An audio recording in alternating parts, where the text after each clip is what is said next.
ओम आरोग्यमस्तु। Hymns जीना सीखो से मैं डॉक्टर जयनारायण। आज हम बात करेंगे धूपन कर्म की।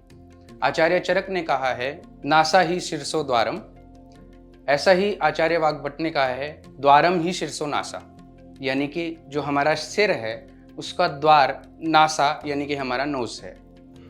शरीर के अंतर्गत अलग अलग जगहों पर जो वात, पित्त और कफ दोष एकत्रित होते हैं, उनमें हम वात को बस्ती के द्वारा स्थापित कर देते हैं, कफ को वमन से हम बाहर निकाल देते हैं और ऐसे ही पित्त को विरेचन पंचकर्म के माध्यम से हम बाहर निकाल देते हैं। लेकिन फिर भी ऊर्ध्वजत्रुगत यानी हमारे नेक से ऊपर के जो दोष हैं वो ऐसे ही स्थिर रह जाते हैं। खास करके मुख और शंख प्रदेश या मस्तिष्क के आसपास के दोष, जिनको हम साइनसिस भी बोलते हैं, वो स्थिर रह जाते हैं। उनको निकालने के लिए आचार्य वाग्भट और आचार्य चरक ने धूमपान का निर्देश किया है। धूमपान का एकल प्रयोग भी होता है और अन्य पंचकर्मा थेरेपीज के साथ खास करके वमन के बाद धूमपान का प्रयोग किया जाता है। ऐसे ही नस्य के बाद भी धूमपान का प्रयोग करना आचार्यों ने बताया है।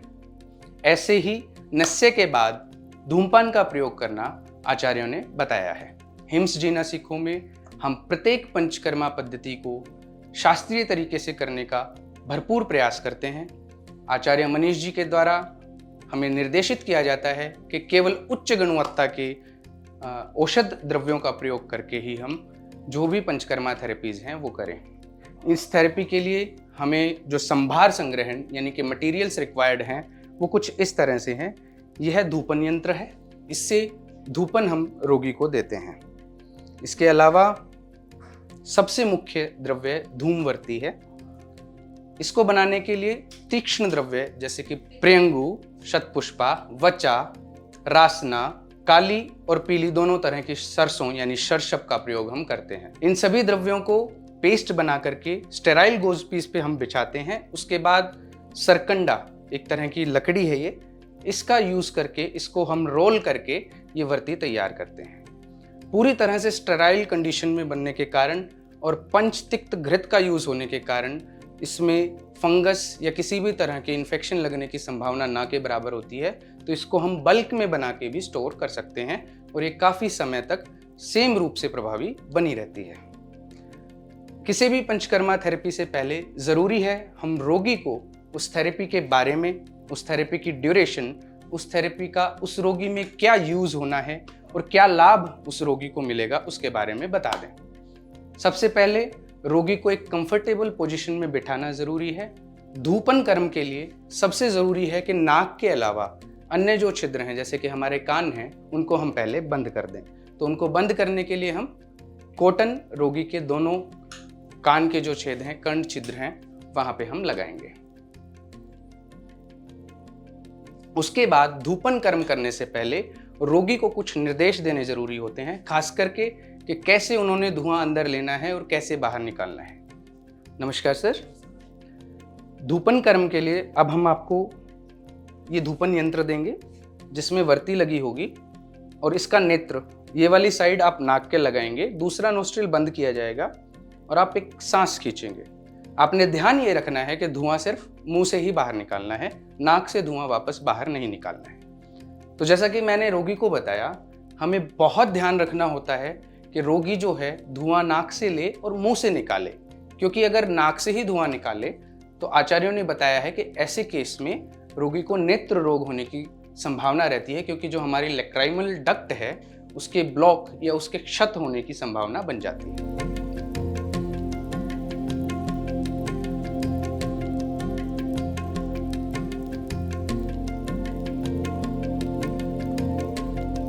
आपने अब एक नाक अपना बंद कर लेना है, हाँ, और इस वाले नोस्ट्रिल से, इस वाली नाक से गहरा सांस लेना है और मुंह से छोड़ देना है। ऐसा 3 बार एक नाक से हम करेंगे। अभी कुछ क्षण के लिए रोगी को विश्राम करने देंगे। आप ठीक हैं सर? धूपन में जो द्रव्य यूज होते हैं वो तीक्ष्ण होते हैं, तो उसका धुआं कई बार हमें थोड़ा आंख में लगता है, जिसकी वजह से आंख से पानी आना बिल्कुल नॉर्मल है, उसमें कुछ घबराने की आवश्यकता नहीं है। तीक्ष्ण द्रव्य है तो कई बार रोगी को छींक या खांसी भी आ जाती है। ऐसे में रोगी को थोड़ी देर विश्राम करा के दोबारा से धूपन कर्म कराना चाहिए। तो अभी हम दूसरे नाक से भी धूम का सेवन कराएंगे, धूमपान कराएंगे। दूसरा नोस्ट्रिल बंद करेंगे सर, मुंह से छोड़ दीजिए। बहुत बढ़िया।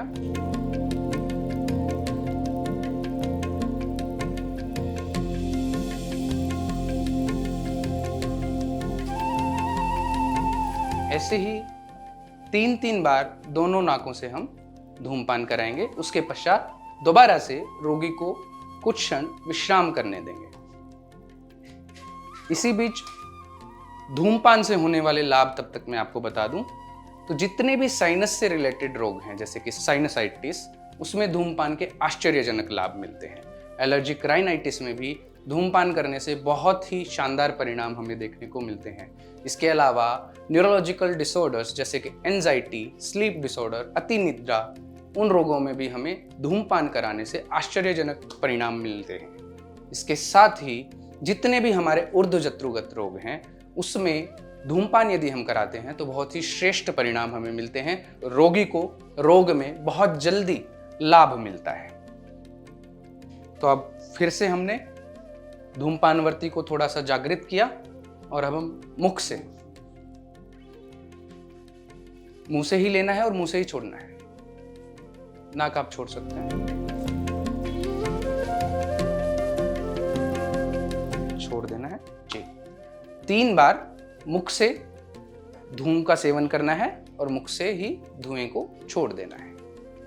इस तरह से 3 बार एक नाक, 3 बार दूसरे नाक से और 3 बार मुख से धुएं का सेवन करना है, धूमपान का सेवन करना है और उसके बाद रोगी को विश्राम के लिए भेज देना है। इसमें ध्यान ये रखना है कि रोगी को पहले हम अच्छे से गाइड कर दें कि उन्होंने जो धुआं है वो सिर्फ मुंह से ही बाहर निकालना है, नाक से धुआं बाहर नहीं निकालना है। इसके अलावा रोगी को प्रोसीजर के बारे में पहले से पता होना चाहिए, रोगी को प्रोसीजर के बेनिफिट्स के बारे में पहले से पता होना चाहिए। और जैसा कि मैंने आपको बताया, ऊर्ध्वजत्रुगत रोगों में धूपन कर्म के अनेक बेनिफिट्स हैं और एंजाइटी, डिप्रेशन, यहाँ तक के सीजर डिसऑर्डर में भी आचार्य चरक ने तीक्ष्ण द्रव्यों के धूमपान का निर्देश किया है।